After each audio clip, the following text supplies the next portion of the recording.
Hello guys, welcome back to my brand new vlog. I hope आप सब ठीक होंगे, खुश होंगे और अपनी मर्जी के मुताबिक अपनी ज़िंदगी एंजॉय कर रहे होंगे। तो भाई सबसे पहले तो बहुत माजरत, मेरा व्लॉग हो गया है लेट और ये व्लॉग है चांद रात का। मैं जा रही हूँ अपने फ्रेंड के घर में चांद रात मनाने के लिए, क्योंकि सबको पता है परदेश में अम्मी अब्बू नहीं है, तो फिर कोई ना कोई घर तो पकड़ना है ना यार चांद रात मनाने के लिए। तो बस हम वहीं पर ही जा रहे हैं और फिर हमने सोचा है कि हम वहाँ पे कुछ मेहंदी का सीन करेंगे और अपनी ज़िंदगी थोड़ी सी एंजॉय करेंगे। अब हम तो प्रोफेशनल नहीं हैं मेहंदी वगैरह लगाने के, लेकिन देखते हैं उन्होंने क्या इंतज़ामात किए हुए हैं हमारे लिए।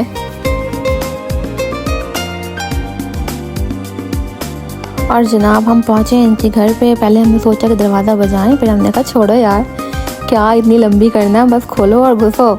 और ये हम घुसे और हमने वही पाकिस्तानी बच्चों वाली हरकत करी है। इनके दरवाजे का लॉक हमसे नहीं लगा, हमने फिर खोला, हमने फिर बंद किया, फिर खोला, फिर बंद किया, फिर वही हमने कहा छोड़ो यार बहुत लंबी हो रही है। और ये था इनका घर, और अपना घर माशाल्लाह से बहुत ही खूबसूरत सा सजाया हुआ था लाइट्स एंड फ्लावर्स वगैरह से, क्योंकि आपको पता है एक लड़की की कमज़ोरी होती है लाइट्स एंड अच्छे से फ्लावर्स लाइक दैट। तो यहाँ पे हम पहुँचे हैं और सबसे बड़ा सरप्राइज़ तो हमें आते साथ ही मिल गया था। इन्होंने हमारे लिए गिफ्ट लिए हुए थे यार, गिफ्ट समझ रहे हो, जैसे रात में हम जाते हैं अपनी अम्मी अब्बू के घर पे और वो हमें तोहफे वोफे देते हैं, तो जनाब इन्होंने भी हमारे लिए कुछ तोहफे शोफे रखे हुए थे। बस फिर तो अब मैं बस इंतज़ार ही कर रही थी कि कभी मिलेगा। और फाइनली ये इन्होंने हमें दिया। इन्होंने कहा कि जी चांद नज़र आ गया है क्योंकि आप ही हैं, तो स्टार आप रख लीजिए। हमने कहा ठीक है जी। और फिर हमें मिली कॉफ़ी पीने को, और कॉफ़ी बहुत मज़े की थी। और हमें कैंडल्स भी बहुत ही कोई अच्छी थी, क्योंकि यार इनके हमें लाइट्स, कैंडल और आपको फ्लावर्स ही मिलेंगे। उसके बाद जो हमारा मेन पॉइंट था वो था मेहंदी। तो यार यहाँ से इन्होंने ये मेहंदी मंगवाई थी। मेहंदी का कलर अच्छा था, लेकिन एक दिन के बाद आया था। और ये जैसे मैंने बताया था कि हम लोग प्रोफेशनल नहीं हैं, तो हमने ये सब डिज़ाइन मंगवाए थे कि जस्ट मेहंदी में डालना है ये और ठप करके अपने हाथों पे लगा लेना है। फिर ये हमने की प्रिपरेशन फॉर मेहंदी, और जी बहुत ही कोई एंजॉय हो रहा था और कोई बहुत ही मज़ा आ रहा था। ये पूरा हमने सजा लिया था अपनी मेहंदी का सेटअप, और अब इंतज़ार था जो हमारी फ्रेंड्स रह गई थी उनका। और फिर अब शुरू हुई लड़ाई, क्योंकि सबसे पहले कौन लगवाएगा, क्योंकि हम सब प्रोफेशनल थे ही नहीं, तो सबको यही था कि यार जो पहले लगाएगा उसके हाथ ख़राब होगा। तो हर बंदा ट्राई कर रहा था ना अपने अपने हाथ पे। तो फिर नहीं समझ में आया क्या किया जाए, तो फिर हमने लिया एक पेपर और उस पर बनाए हमने अपने हाथ। और इस पर सबसे पहले हमने प्रैक्टिस करी, क्योंकि अगर हाथ ख़राब हो गए ना तो जब तक मेहंदी हटेगी नहीं ना आपका हाथ ठीक होना नहीं है।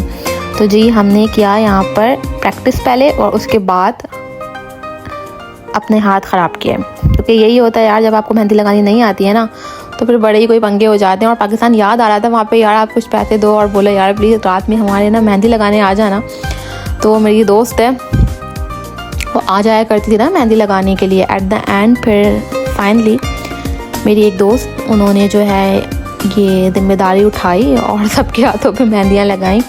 लेकिन बीच में जो है ना मेरी एक और फ्रेंड आ गई और वो समझी कि हम सब बहुत ही प्रोफेशनल हैं। अच्छा मैंने अपने हाथ पे ये लगाया था क्योंकि मुझे शायद आदत है ना अपनी चीज़ें ख़राब करने की, तो ये मेरा हाथ हो गया था ख़राब। और उसके बाद मैं कुछ भी नहीं किया ना, मैंने कहा नहीं यार कोई बहुत ही बुरा हाथ हो जाएगा और ख़राब नहीं करना है। उसके बाद फिर हमारी एक बहुत ही कोई अच्छी फ्रेंड है, वो बीच में आई। वो बैठी हुई थी मोबाइल लेकर ना, कि हम लोग शायद कोई बहुत ही प्रोफेशनल हैं और ये हमें दिखाएंगे डिज़ाइन और हम इनके लगा देंगे ना। ये दिखा रही है हमें कि यार प्लीज़ मेरा ना ये वाला लगाना है। मैं कहा ये मेरा हाथ देखो, यही लगेगी या तो चटाई बनेगी या फिर 3-4 पत्तियाँ बन जाएंगी हाथ पे, बस इसके अलावा ना और कुछ नहीं हो सकता है। और उनको समझाया गया, उसके बाद उन्हें समझ में आया कि हाँ यार मैं पाकिस्तान में नहीं हूँ, ऑस्ट्रेलिया में बैठी हुई हूँ, तो अब इन लोग के ऊपर ही है। फिर बाहर ये लेकर आई, फिर हमने कोशिश करी कि चलो यार कुछ ना कुछ कर देते हैं ताकि इनकी ईद भी थोड़ी अच्छी गुजर जाए ना। और ये आया था मेरी मेहंदी का कलर, जो कि नॉर्मल था। एक दिन के बाद उसका कलर थोड़ा डार्क हो गया था, लेकिन उस वक्त तो यार ऐसे कोई फारिग था। और ये जो इनको शौक़ था प्रोफेशनल मेहंदी लगाने का, उनको हमने खुश किया, ये 5-6 पत्तियाँ और एक डॉट लगा दिया ताकि वो खुश हो जाएं। और ये था गिफ्ट्स का सेटअप। सबसे मज़े की बात यार इन्होंने ना हमारे लिए खाना भी रखा हुआ था। और बस फिर हमने ये खोला और हमने कहा यार तुम लोग मेहंदी लगाओ, हमें तो लग रही है बहुत भूख। और हमने जो इस पे ढाबा बोला है ना, आप लोगों की सोच है।